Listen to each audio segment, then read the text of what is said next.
С сентября месяца в школах вводят новый предмет «Основы религии». Вы бы какой предмет выбрали? Ислам, буддизм, основы православной религии, основы светской этики или основы мировых религиозных культур?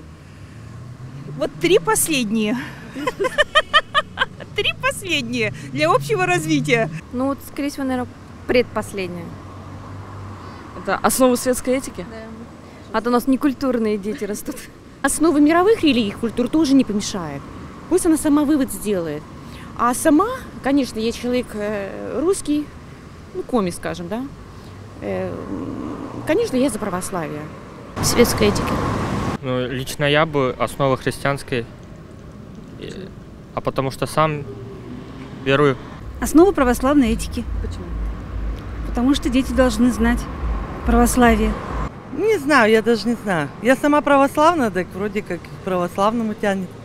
Да? У каждого народа свои религии, поэтому тут не знаю, затрудняюсь ответить. Я думаю, что дети должны изучать, наверное, вот полностью вот эти религиозные культуры, да, вот все в общем, полностью, вот, для того, чтобы знать, как живут другие религии. Конечно, православная. Почему?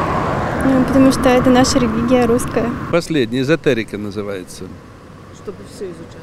Естественно, потому что культура, мы же, в общем-то, демократическая республика, многонациональная, многоконфессиональная, не так ли, да?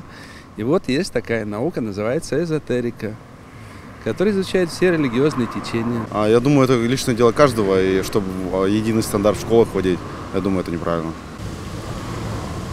Не знаю, мировую, наверное. Основы мировых религиозных культур. Я хочу, чтобы детям освещали все религии понемногу, чтобы они имели свой выбор потом в будущем. Наверное, мировых. Почему? Ну, чтобы побольше познать мир. Я православная, наверное, православие. Ну, я бы, конечно, нашу православную религию выбрала бы. Где-то у вас каким-то шлапунтом. Да. И это очень нужно.